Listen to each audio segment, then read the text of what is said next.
지금은 해선시대. 여러분 안녕하세요. 해외 선물 상황을 가장 빠르게 알려드리는 시간 해선시대 정유현입니다. 국제신용평가사 무디스가 108년 만에 미국의 신용등급을 한 단계 강등했습니다. 국가의 빚이 너무 많다는 점을 그 이유로 들었는데요. 이로 인해서 위험자산 위축 심리가 현재 계속해서 전반적으로 확산하는 모습입니다. 오늘 뉴욕의 3대 지수 모두 다 하락으로 출발을 했고요. 그런 가운데 이번 주는 미국 시장, 트럼프 행정부의 감세한 처리 과정, 그리고 국채 금리 등의 영향을 받을 가능성이 높은데 이 중에서 우리가 가장 살펴봐야 할 이슈는 무엇일지 짚어드리겠습니다. 그럼 본격적인 시작 전에 주요 경제 지표부터 만나보고 오시죠.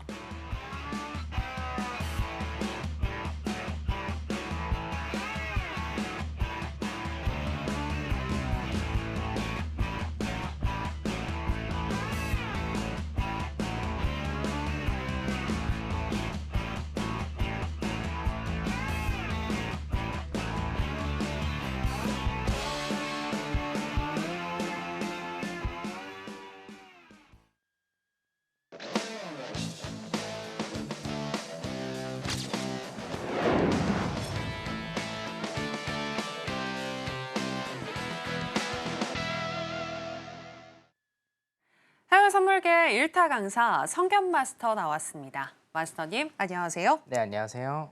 네, 지금 개장을 하고 한 30분 정도가 지났습니다. 네. 현재 미국 시장 일단 하락하고 있는데 또 선물 시장은 어떻게 흘러가고 있는지 한번 짚어주실까요? 항생 먼저 좀 보도록 하겠습니다. 네. 항생 일단은 보면요. 자리를 좀 하나 짚어드릴게요. 243입니다. 항생 23,243, 23,243에 매수 MIT 일단은 한번 좀 해두시고요. 항생 같은 경우에는 요즘에 야간장이 굉장히 좀 활발합니다. 항생 같은 경우에는 이제 야간장을 일단 잘 안 합니다. 야간장을 일단 잘 안 하는데 243에 매수 MIT입니다. 매수 일단은 들어가시면 되겠고요. 익절 30개, 손절 30개 혹은 익절 40개, 손절 40개 정도 해가지고 보시면 일단은 될 것 같아요. 저는 야간장이기 때문에 한 40, 40 정도, 익절 40개, 손절 40개 정도 일단은 잡으셔가지고 하시면 될 것 같습니다.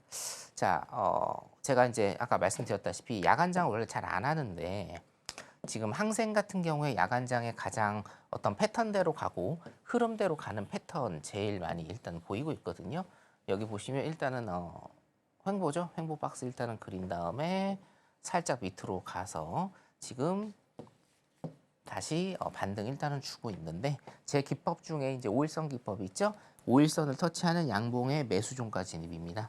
요게 한 243 정도 지금 일단은 보이고 있어서 243에 일단은 매수 포인트 한번 들어가 보시는 게 좋을 것 같습니다.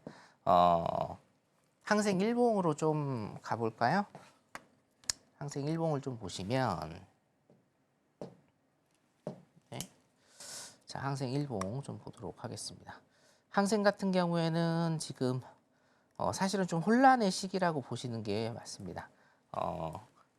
중국 정책, 그러니까 항생은 뭐 홍콩 시장이긴 하지만 하여튼 중국 시장하고 면밀히 일단은 연결돼 있다라고 보시면 되고 월물이 일단은 변경된 다음에 박스 횡보 그리다가 밑으로 축 한번 쳐졌죠.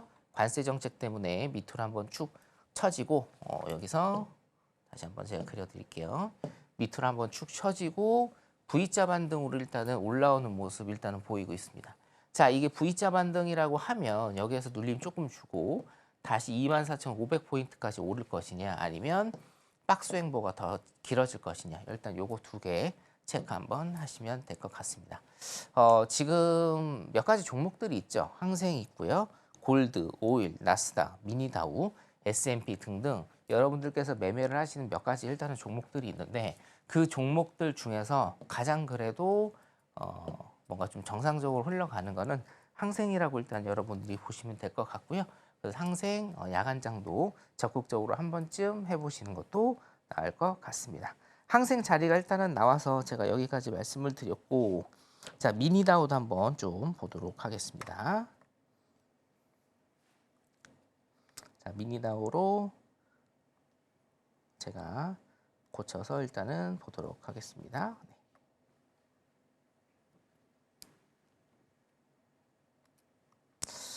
자, 미니다우도 일단은 3분봉 위주로 조금 볼게요. 3분봉 위주로 좀 보면 여기서도 일단은 자리는 나옵니다.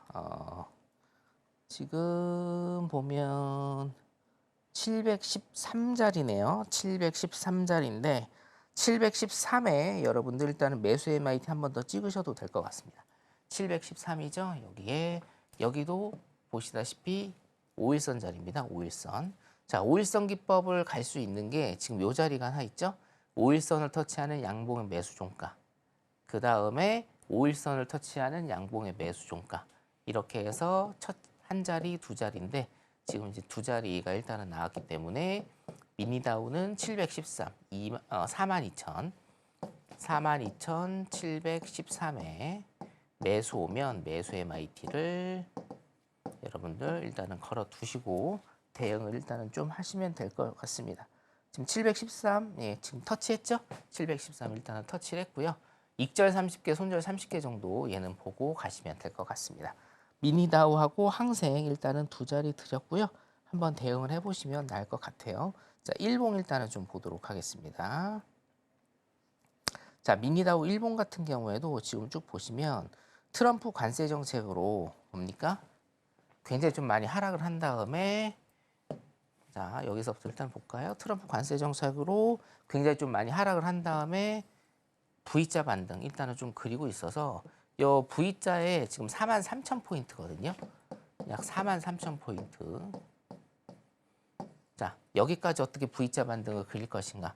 실질적으로 지금 42,700포인트를 넘어섰기 때문에 거의 다 V자 반등 일단은 왔다라고 생각을 합니다. 자, 그러면 여기서 중요한 건 자, 여기에서 쌍봉 그릴 것이냐?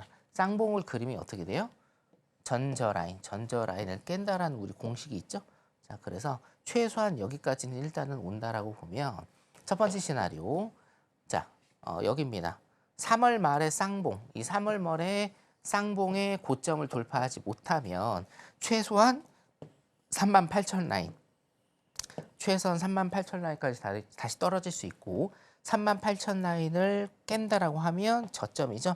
36708 라인을 다시 깰 가능성이 많다. 요게 첫 번째 시나리오, 두 번째 시나리오. 자, 세 번째 시나리오 같은 경우에는 지금 V자 반등을 그리고 있기 때문에 이 전고점을 넘고 이거를 지지받아서 전고 라인이죠. 요 4만 지금 5천 라인이 좀 넘습니다. 45,500 정도 되거든요. 여기를 다시 리테스트하는 그런 구간이 갈 것인가. 세 번째입니다. 그래서 요거 같은 경우에는 지금 당장 일단은 볼 수는 없기 때문에 지금 당장 볼 수는 없으니까 좀 면밀히 여러분들이 제 방송 보시면서 일단 보시면 될 것 같습니다. 내일도 화요일입니다. 매주 화요일은 성견 선생 무료 공개 방송이 있는 날이기 때문에 여러분들 많이 참여를 해 주시고요. 자, 미니다우 분봉 잠깐 보도록 하겠습니다. 미니다우 분봉은 713. 자, 보이시죠? 제가 713에 매수 MIT 일단은 걸어 드렸고요. 지금 782까지 갔습니다. 그러니까 약 70틱. 제가 말씀드린 30틱 이상의 수익은 지금 바로 났습니다. 일단은 수익 축하드리고요. 자, 수익 났습니다. 그 다음에 항생 잠깐만 보도록 하겠습니다. 항생 아까 제가 자리 집어뒀죠. 자, 미니다운도 지금 30틱 이상 수익 났고요. 20만 원 이상 지금 일단은 뽑았습니다. 단기적으로. 그 다음에 항생 잠깐 보도록 하겠습니다. 여기 이제 구성이 조금 달라져서 제가 찾는데 좀 시간이 걸리는데 자, 243 그렇죠? 243이었죠? 243에 매수 MIT 일단은 걸어 드렸고요. 지금 일단은 올라가고 있습니다. 243에서 얼마 정도 일단 가는지 보도록 하겠습니다. 자, 골드 볼까요? 나스닥은 좀 이따 보겠습니다. 예, 나스닥은 지금 요즘에 너무 많이 흔들어서 골드 일단 보고 나스닥 한번 짚어드리도록 하겠습니다. 오늘은 비교적 자리가 조금 많이 나오는데 자, 이건 5분봉으로 좀 볼게요. 골드는 제가 5분봉 보고 있기 때문에 5분봉 보도록 하겠습니다. 25.6 여기도 일단 자리는 나오는데요.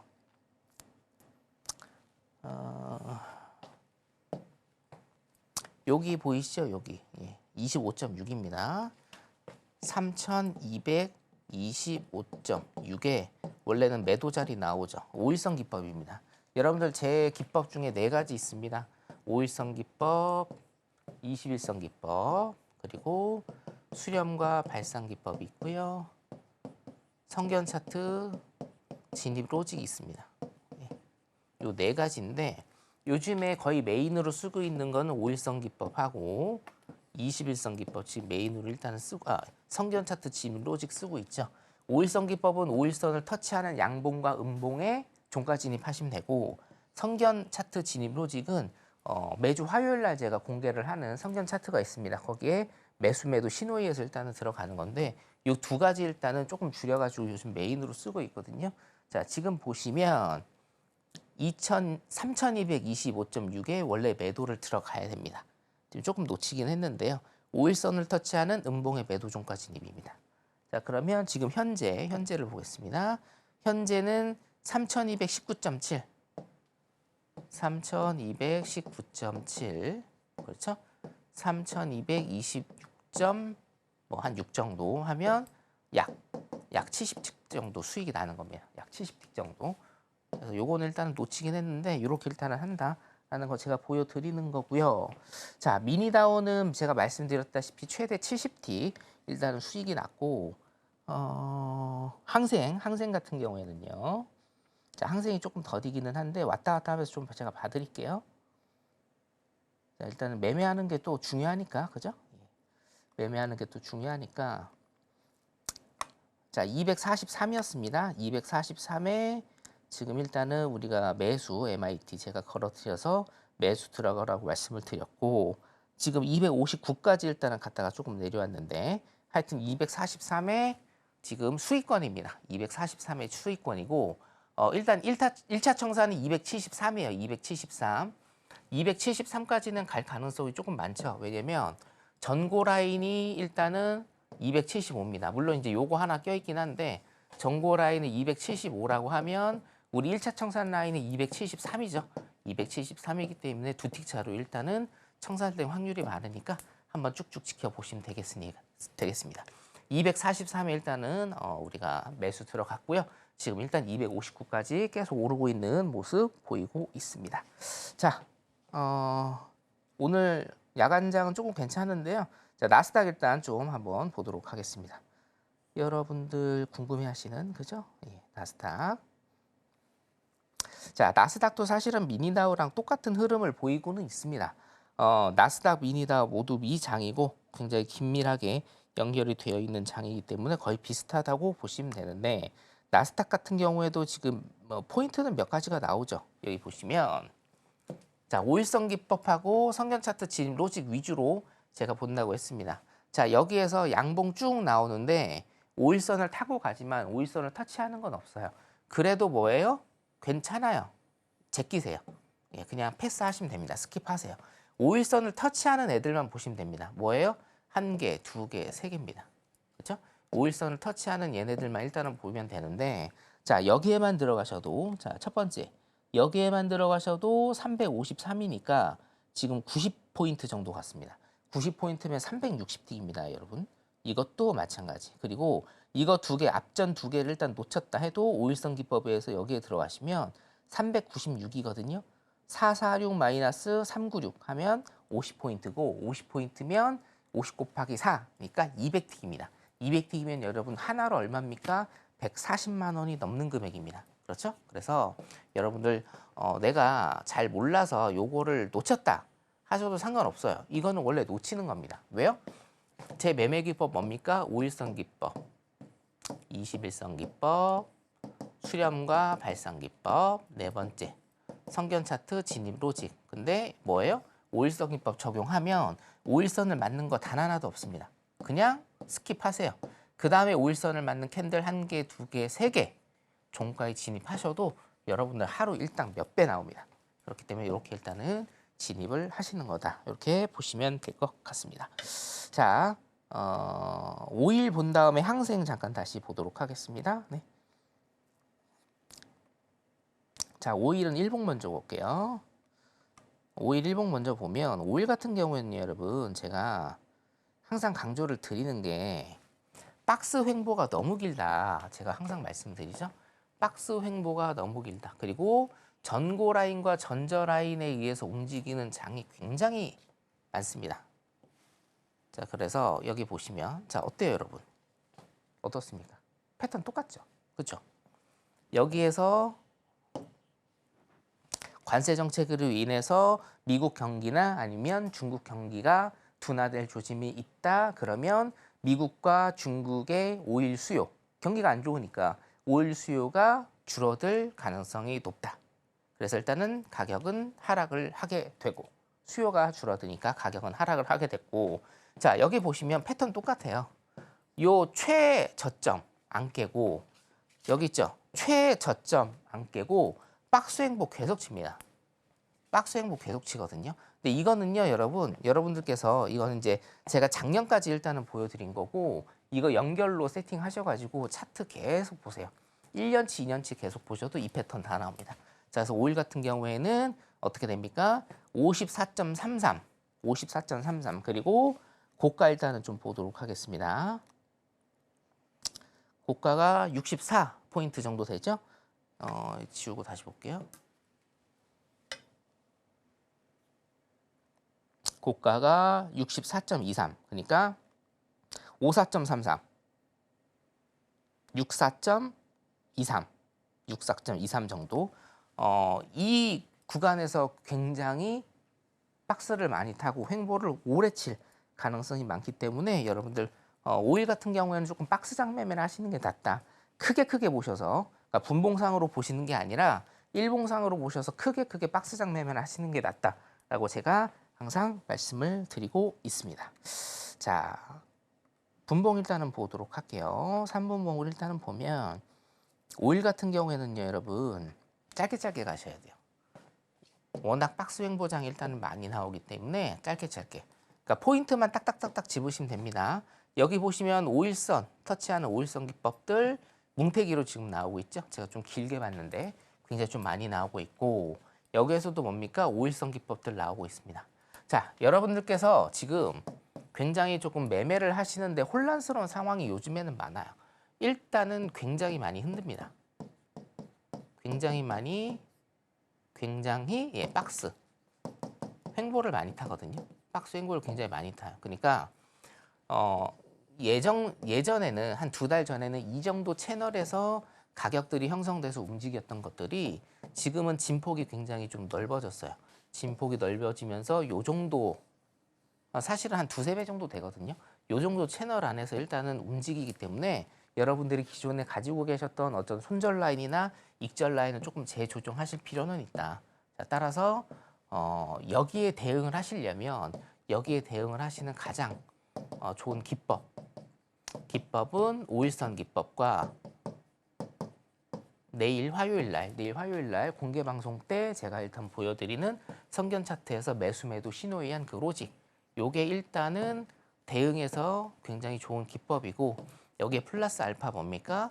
손절을 조금 늘리셔야 되는 게 사실은 인정을 해야 될 부분이거든요. 그래서 이렇게 해서 내일 오전부터 제가 매매하는 영상도 한번 보여드리도록 하겠습니다. 자, 오일은 제가 말씀드린 대로 박스장 매매를 조금 하셔야 된다. 일단 이렇게 제가 설명을 드리겠고요. 자, 항생 다시 한번 좀 보도록 하겠습니다. 항생을 제가 계속 보는 이유는 아까 제가 자리를 드렸기 때문에 지금 좀 피드백 좀 드리려고 하는 거고요. 네. 자, 미니다우 들어가신 분들은 1분 만에 수익 크게 일단은 나셨고 항생 잠깐 보도록 하겠습니다. 자, 항생도 지금 보시면 243이었죠? 예, 일단은 243에 매수 들어갔습니다. 243에 일단 매수 들어가서 이게 지금 271일 거예요. 제가 눈으로 아까 봤는데 271입니다. 1차 청산까지 지금 약 고점 대비 두 틱 정도 일단은 남았습니다. 그래서 243에 들어가신 분들은 일단은 본청을 거시는 게 좋겠죠? 예. 243에 들어가신 분들은 일단은 본청을 거시고 273에서 안전하게 275까지. 그렇죠? 자, 일단 여기 왔습니다, 여러분. 제가 말씀드렸죠? 275가 전고 라인이에요. 그렇기 때문에 여기 한 273 정도까지는 일단 갈 가능성이 굉장히 높거든요. 자, 272까지 지금 찍었습니다. 272까지. 오케이. 자, 여러분 지금 찍었습니다. 예, 보이시죠? 예. 274 일단은 찍었기 때문에 30틱도 수익이 났습니다. 자, 오늘 미니다우 30틱 이상 수익 났고요. 항생 같은 경우에도 지금 방금 이제 31틱 일단은 수익을 올렸습니다. 혹시 슬리피지 나서 243, 4, 5 정도 일단은 체결되신 분들은 욕심 부리지 마시고 한 요 정도 선에서 일단은 그냥 나오시면 됩니다. 한두 틱, 두세 틱 정도는요. 그냥 날려버리세요. 왜냐하면 야간장이기 때문에 호가창이 많이 벌어집니다. 그래서 두 틱, 세 틱 요 정도는 그냥 날리시기 바랍니다. 자, 실시간으로 278까지 일단은 찍었습니다. 수익 나신 분들 축하드립니다. 자, 수익이 난 거는 수익이 난 거고 왜 수익이 났느냐가 중요하죠. 미니다우도 아까 뭐였습니까? 5일선 기법. 항생 같은 경우에도 5일선 기법으로 제가 바로 들어간 겁니다. 자, 따라서 여러분들 성견 선생의 5일선 기법 지금 굉장히 혼란스럽고 지금 굉장히 좀 어려운 장입니다. 어려운 장에서 살아갈 수 있는 기법. 성견 선생의 5일선 기법과 성견 차트 진입 로직, 매수 매도 신호에 의한 진입 로직이니까요. 여러분들 내일 공개 방송 참여하셔서 보시기 바랍니다. 쭉쭉쭉쭉 잘 가죠? 네. 야간에 나스닥이나 미니다우 사실은 굉장히 좀 요즘에 어렵거든요. 골드도 좀 많이 어려운데 종목 선정에 있어서 조금 어려우신 분들은 제가 야간 항생 일단 발굴했기 때문에 내일 오시면 한번 매매하는 것도 보여드리고 안전하게 수익 내는 법도 일단은 보여드리도록 하겠습니다. 일단 전체적인 브리핑 여기까지 하도록 하겠습니다. 네, 오늘 실시간으로 해선시대와 함께 하시면서 미니다우와 항생으로 수익 나신 분들 진심으로 축하드리겠습니다. 성경 기법만 잘 배우셔도 매매에 활용을 하셔서 타점을 정확하게 또 짚어낼 수 있고 또 짧은 시간 내에 높은 수익을 가져갈 수 있다는 거 두 눈으로 확인을 해보셨는데요. 자, 그렇다면 성경 기법에 대해서 보다 더 잘 공부를 해보셔야 될 것 같은데 성경 기법을 배워볼 수 있는 방법 저희가 더 큰 화면으로 준비했습니다. 만나보실까요?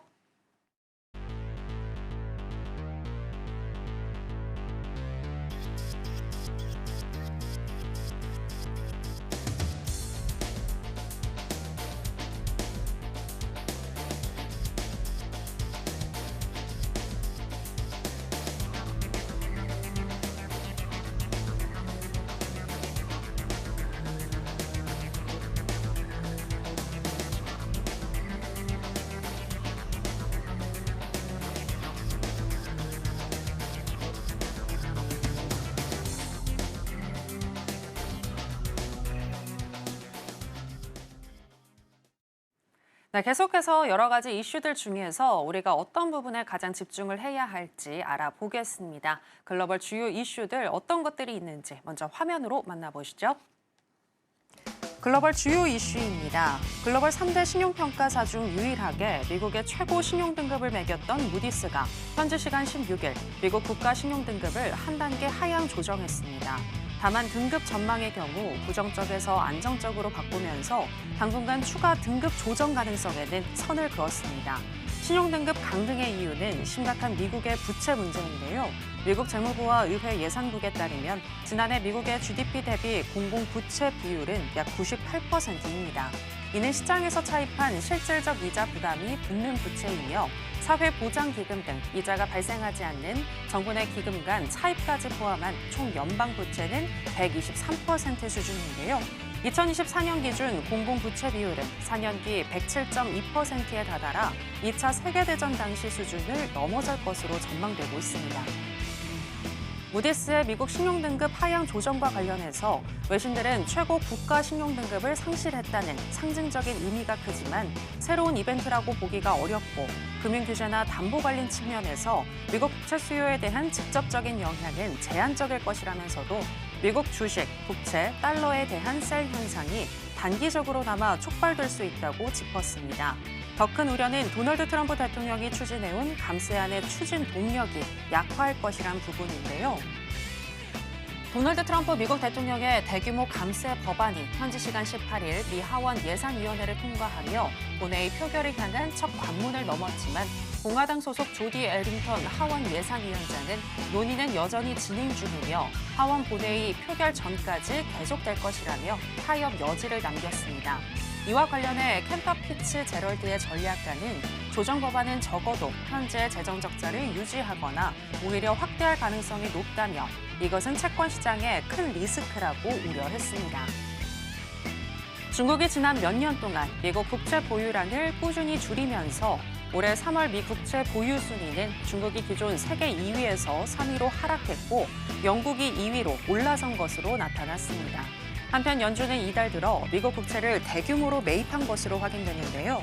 미국 재무부가 현지 시간 18일에 공개한 내용에 따르면 이달 들어 연준은 30년물 국채 약 88억 달러, 3년물 204억 달러, 10년물 148억 달러 등 총 440억 달러의 국채를 사들였습니다. 시장에서는 이를 두고 비공식적 또는 조용한 양적 완화로 풀이하면서 연준이 대규모로 국채를 사들이는 것은 시중의 유동성을 푸는 효과를 가져오기 때문에 향후 시장에 막대한 자금이 유입될 가능성을 시사한다고 풀이했습니다. 중국의 소매 판매 증가율이 전월 대비 하락하는 등 4월 주요 경제 지표가 전월에 미치지 못한 것으로 나타났습니다. 중국 국가통계국은 4월 소매 판매가 전년 동기 대비 5.1% 늘어 전월 증가폭인 5.9%에 비해 소폭 줄고 시장 예상치인 6%를 밑돌았다고 발표했습니다. 산업 생산은 시장 예상치인 5.7%를 뛰어넘어 전년 동월 대비 6.1% 증가했습니다. 4월은 미국이 중국산 수입품에 145%의 고유 관세를 본격 부과하기 시작한 때인 만큼 산업 경기가 큰 폭으로 꺾일 것이란 전망이 지배적이었지만 이를 깨고 선방한 것인데요. 다만 전월 증가폭 7.7%보다는 둔화됨으로써 소비와 투자, 부동산이 약세를 보이는 것을 고려할 때 부양책의 필요성은 여전하다는 진단입니다.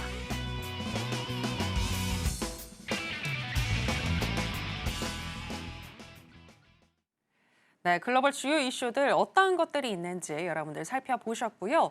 지금 가장 이슈가 되고 있는 내용이죠. 국제신용평가사 무디스가 미국의 신용등급을 하향 조정했는데 이와 관련해서 맞서님과 더 이야기를 나눠보겠습니다. 맞서님, 과거 역사적으로 미국이 신용등급이 하향 조정된 것이 이번이 처음은 아니잖아요. 네. 네, 그런데 이번 하향 조정이 미국 시장에 크게 영향을 줄 수 있을까요? 어떻게 보시나요? 단기적으로도 영향을 주지만 저는 중장기적으로 영향을 좀 더 줄 거라고 일단 보는데 잠깐 요거 보시죠. 제가 일단 정리를 조금 해야 왔습니다. 물론 이제 그 주식 방송에서도 여러분들 조금 많이 들으셨을 건데 제가 우리나라 사례도 일단은 조금 말씀을 드리도록 하겠습니다. 그 신용등급은요, S&P하고 피치, 무디스 세 개의 회사가 일단은 주로 일단은 하고 있습니다. 그래서 2011년부터 일단은 보시는 게 좋아요. 이때가 무슨 일이 있었냐면 우리 리만 브러더스 사태 후에 미국이 본격적으로 헬리콥터머니라고 하죠. 시장에 돈을 엄청나게 뿌린 시절입니다. 그래서 S&P 같은 경우에 지금 2011년도에 강등을 했고 요거 일단은 보셔야 되거든요. 강등을 했는데 요게 중요하죠. 사유입니다. 이유. 부채 한도 협상 파행입니다. 그러니까 무슨 재정 적자 확대. 정치적 갈등은 항상 있었던 거고 이 정치적 갈등이 부채 한도 협상인데 이게 무슨 얘기냐면 여러분들 이제 요거는 제가 설명을 조금 드릴게요. 똑같은 거예요. 부채 한도 협상 파행하고 재정 적자 확대 똑같은 얘기인데 우리가 2009년도, 2010년도에 우리가 이제 모기지 채권이죠. 모기지 채권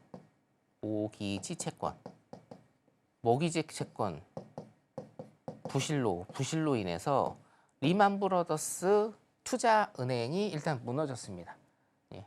그래서 모기지 사태라고 우리가 일단은 부르는데요. 이거를 해결하기 위해서 굉장히 많은 돈을 시장에 뿌렸습니다. 미국 정부하고 페드에서요. 자, 그러면 재정 적자가 확대가 되겠죠. 돈을 뿌리니까. 돈이 들어오는 건 없는데 세금도 덜 걷고 시장에다 돈을 뿌려요. 그렇기 때문에 재정 적자가 일단은 확대가 된 거고 자, 2011년도부터 우리가 지금 이걸 알아야 되는 게 뭐냐면 이게 2025년에 연결이 되는 거예요. 이게 딱딱 따로 노는 게 아닙니다, 여러분. 제가 일목요연하게 일단 설명을 드릴게요. 자, 그래서 재정 적자는 굉장히 확대가 됐어요. 왜냐? 시장에 돈을 풀어야 망가진 경기가 올라오기 때문에. 자, 두 번째, 부채 한도 협상 파행. 이 부채 한도 협상 같은 경우에는 제가 해외 선물 전문가 중에 최초로 여기에서 계속적으로 설명을 드린 건데, 부채 한도 협상이란 건 이런 겁니다. 미국 같은 경우에는요, 부채 한도가 딱 정해져 있습니다. 자, 정부 부채가 있을 거 아니에요? 딱 정해져 있어요. 근데 항상 여러분들도 가게에서 대출 이제 쓰시고 생활비 쓰시는데, 내가 한도를 딱 정해놨다고 해서 여기까지만 쓰는 게 아니죠. 더 넘습니다. 거의 100%더 넘거든요. 그러면 한도를 늘려야 돼요. 한도를 늘려야 됩니다. 근데 이 한도를, 국가부채의 한도를 늘리려면 어떻게 해야 되냐면 의회에서 협의를 해야 되거든요. 그러니까 미국 같은 경우에는 공화당 그리고 민주당, 이 두 당이 협의를 해서 부채 한도를 여기까지 늘리자라는 협의가 돼야 돼요. 이게 만약에 협의가 안 돼 버리면 어떻게 되냐? 이게 바로 셧다운입니다. 제가 설명 많이 드렸죠? 이게 바로 셧다운이에요. 협의가 안 되면. 뭡니까? 경찰서나 소방서 같은 진짜 우리 생활에 필수적인 공공기관을 제외하고, 우리나라로 치면 예를 들면 뭐 지금 동사무소라고 하죠? 예, 행정복지센터, 동사무소 문 닫고요. 세무서 문 닫습니다. 왜? 그 공무원들에게 줘야 될 월급이 있잖아요. 정부가 공무원들에게 줘야 될 월급을 어떻게 합니까? 안 주고 빚 갚는 데 쓰는 거예요. 그러면 이 공공기관은 문을 닫겠죠. 며칠 동안. 그게 바로 셧다운입니다. 셧다운. 자, 그래서 정부의 재정 지출이 굉장히 많이 확대가 되니 부채가 늘어나게 되고, 부채가 늘어나니까 민주당하고 공화당하고 협의를 해야 되는데 이 협의가 잘 안 돼요. 그래서 뭡니까? 협의가 잘 안 됐어요. 그래서 이때 셧다운이 있었습니다. 실제로. 그래서 뭐예요? 신용등급이 강등이 됐습니다. 자, 두 번째 신용등급 강등은 제가 여기에서 이제 방송을 하던 시절에 여러분들한테 그때 말씀을 드린 거였는데, 2023년 5월이었습니다. 지금으로 2년 전. 이것도 뭡니까? 여기 보시면 반복되는 부채 한도 위기예요. 반복되는. 그러니까 미국의 부채는 제가 뒤에도 일단은 설명을 드릴 거고, 제가 이거는 정말 몇 년 동안 수차례 설명을 드렸는데, 미국 부채는 2020년 코로나 시점부터 미국 부채가 이렇게 그래프가 갔었거든요. 2020년도에 급격하게 올랐습니다. 거의 수직으로. 왜요? 코로나 때 돈을 엄청나게 많이 뿌렸습니다. 코로나 때. 2000년 IT 버블 있죠? IT 버블하고 무역센터 테러가 있었죠. 2000년도부터 시장에 돈을 많이 뿌렸는데, 이 뿌린 그래프의 기울기가 요 정도 된다라고 하면 2020년도에는 그래프의 기울기가 급격하게 올라갑니다. 시장에다 어마어마한 돈을 뿌렸습니다. 자, 그러니까 제가 여기서 말씀드렸잖아요. 부채 한도가 2009년, 2010년부터 부채가 여기였어요. 미국 부채가. 근데 계속 오르는 거예요. 매년 오르려면 계속 협의를 해야 된다고요. 협의를 해서 의회에서 오케이를 해야 셧다운이 안 생깁니다. 그런데 2020년도부터 급격하게 부채가 더 늘었기 때문에 이 협의가 잘 안 돼서 1년에 2번 정도는 부채 한도 협의가 안 된다, 셧다운이 되느냐 마느냐 뉴스가 계속 나오는 겁니다. 올해도 마찬가지로 나왔고, 올해 가을 정도도 제가 이 자리에서 여러분들한테 이걸 아마 설명드릴 겁니다. 부채 한도 협의가 지금 어떻게 되고 있는지. 자, 그래서 2011년도에 말썽이었던 부채 한도 협상이 14년이 지난 지금까지 오는 거예요. 자, 여기에 부채 한도 협상 없어요. 왜 없는지 아세요? 칸이 없습니다. 근데 반복되는 부채 한도 위기는 이때부터 계속적으로 지금 있어 왔고, 내년도 있을 거고 27년, 28년 있을 겁니다. 왜요? 미국의 부채는 어마어마하게 지금 오르고 있기 때문에. 자, 그러면 자, 그래서 2023년에는 이런 이유로 해서 일단은 신용 등급이 한번 하락을 했는데, 자, 다음 보겠습니다. 자, 2025년 지금이죠. 지금 신용 등급이 강등된 이유입니다. 첫 번째, 급증하는 국가 부채입니다. 똑같아요. 부채 한도 협상 파행, 반복되는 부채 한도 위기, 급증하는 국가 부채 똑같은 겁니다. 똑같은 거. 100% 똑같은 겁니다, 여러분. 자, 국가 부채가 계속 급증을 하기 때문에 부채가 급증하면 이 사이에 부채 한도 협의가 있어야 된다는 거예요. 다 똑같아요. A, A, A, A, A-A2-가 다 똑같은 얘기입니다. 그러니까 사실은 첫 번째는 뭐예요? 국가 부채가 제일 심각하다는 거예요. 국가 부채가 제일 심각하다. 자, 두 번째는 뭡니까? 이자 지출 증가입니다. 그런데 이 이자 지출 증가도 똑같은 얘기입니다. 뭐냐? 국가가 어떤 창고에다가 돈을 쟁여놓고 그걸 뿌리는 게 아닙니다, 여러분.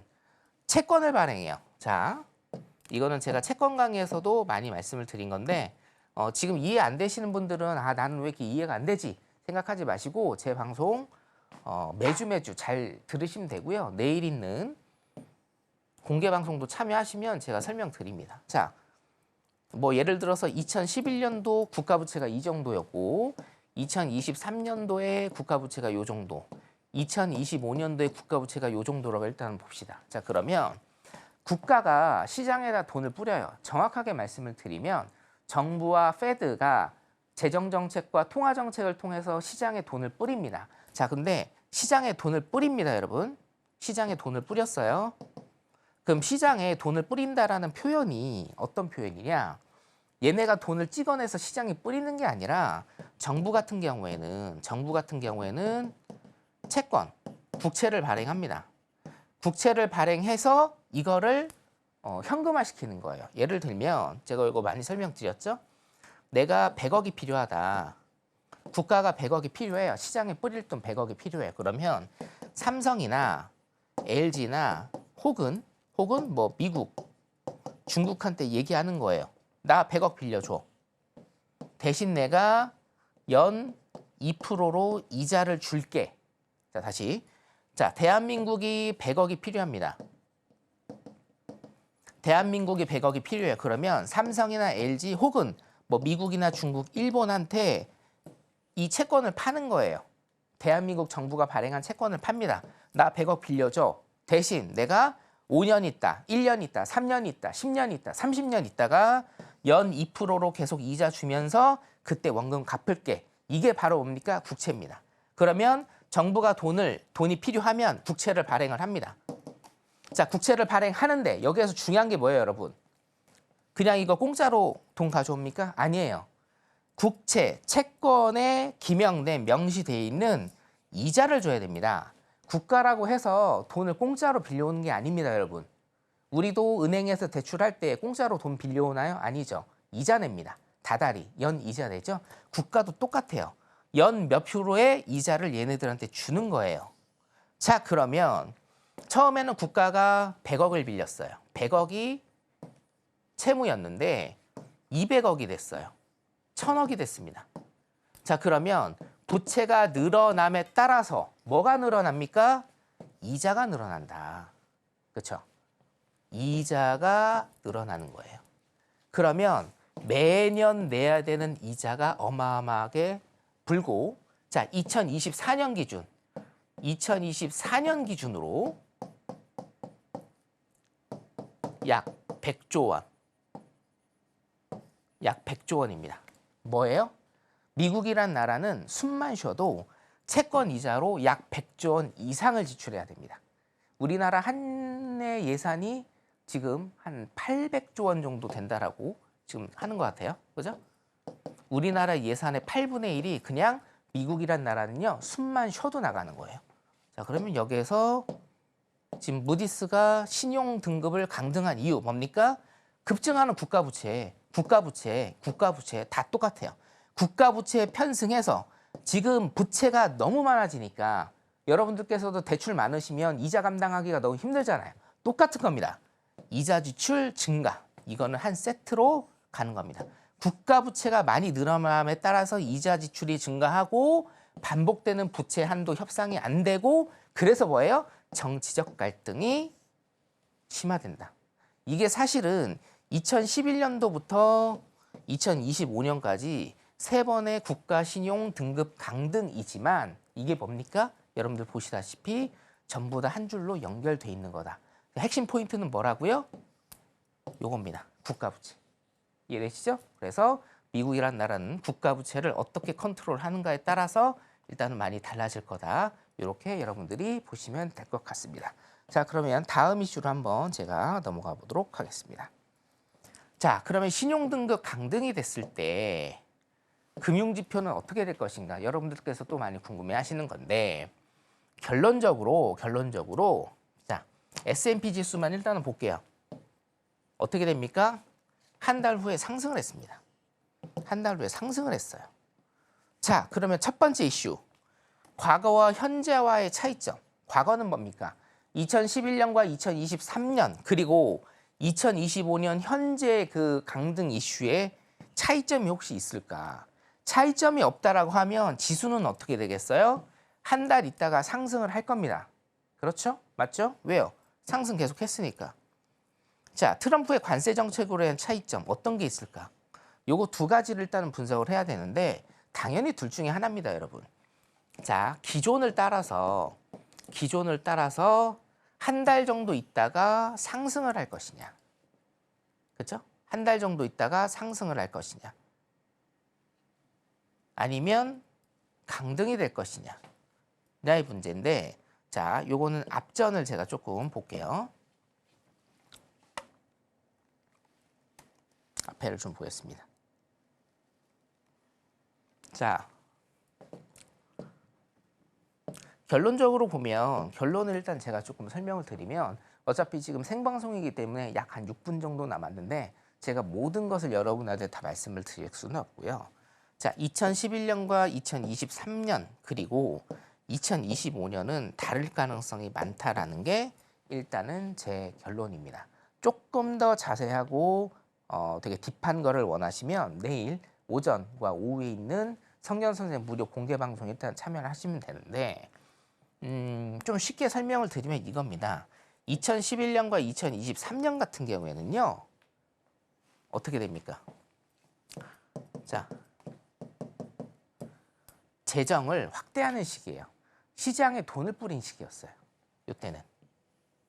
물론 금리 인상의 이슈가 있었지만 이때는 뭡니까? 큰 틀에서는 재정을 확대하는 시기였어요. 그렇기 때문에 신용 강등이 됐어도 시장이 견뎌낼 수가 있었는데 지금 2025년은 뭡니까, 여러분? 객관적으로. 확대가 아니에요. 긴축입니다. 그죠? 지금은 긴축의 시대이기 때문에 2025년은 시장이 어느 정도 레벨 선에서 하락을 할 가능성이 굉장히 농후하다. 이렇게 일단 여러분들이 보시면 됩니다. 여러 가지 지표들, 세세한 지표들을 보면 뭐 A냐 B냐, 상승이냐 하락이냐 요거를 나누는 것은 사실은 무의미하지만 지금 큰 틀에서 본다라고 하면 과거는 재정의 확대의 시간 그리고 현재는 긴축의 시간이기 때문에 조금 시장이 줄어들 수 있다.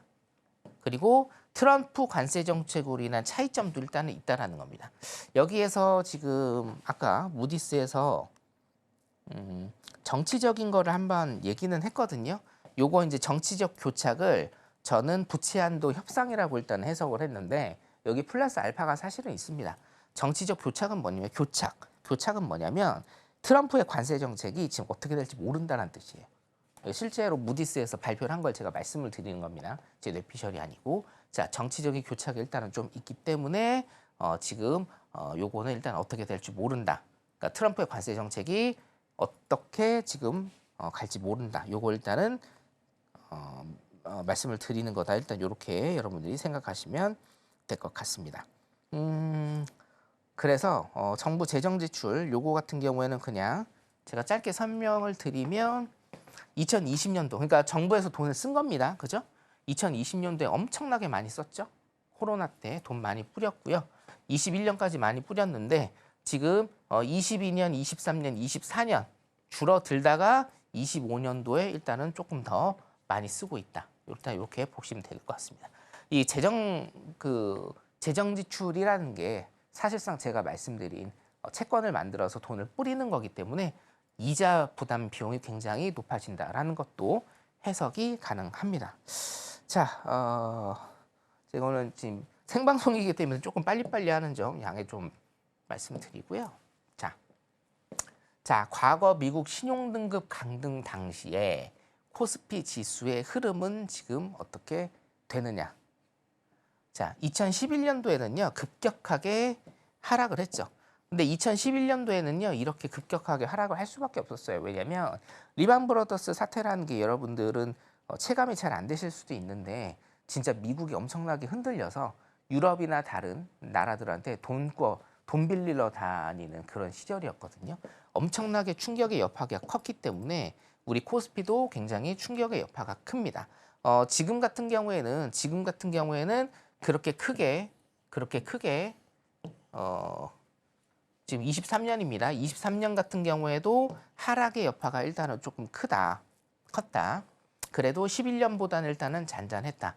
2025년 같은 경우에는요, 아직 이제 그래프가 완성은 안 됐죠.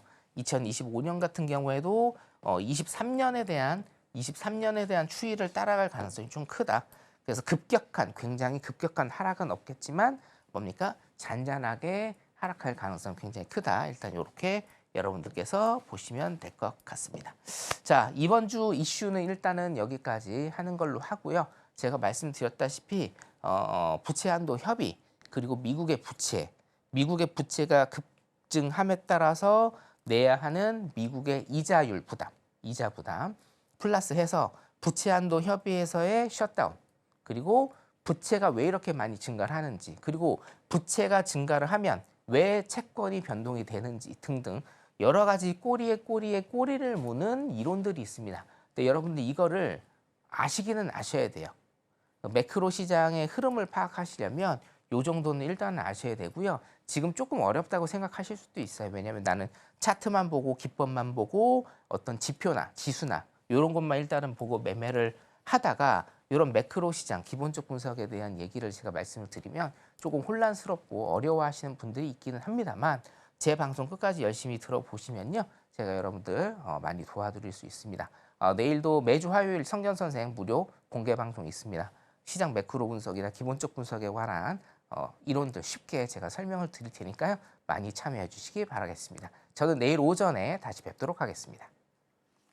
네, 무디스가 미국의 신용등급을 하향 조정한 사실도 사실이지만 그 이유, 미국의 재정 적자가 계속 늘고 있다는 점이 지속적으로 미국 시장에 하방 압력으로 작용할 수 있겠다라는 부분에 대해서 짚어주셨는데요. 다만 미국 시장이 하락을 하더라도 해외 선물의 경우에는 하방에 베팅을 해서 우리가 수익을 챙겨볼 수 있는데 그 구체적인 전략 그리고 미국 시장 앞으로 어떻게 흘러갈지 더 자세히 알고 싶으시다면 하단에 나가고 있는 내용 참고하셔서 성견 마스터님과 함께 공부해 보시면 되겠습니다. 아쉽지만 성견 마스터님하고는 여기서 인사 나누겠습니다. 마스터님 오늘 고맙습니다. 네, 감사합니다. 네, 저희가 오늘 무슨 이야기를 나눴는지 오늘의 핵심으로 정리해 보겠습니다.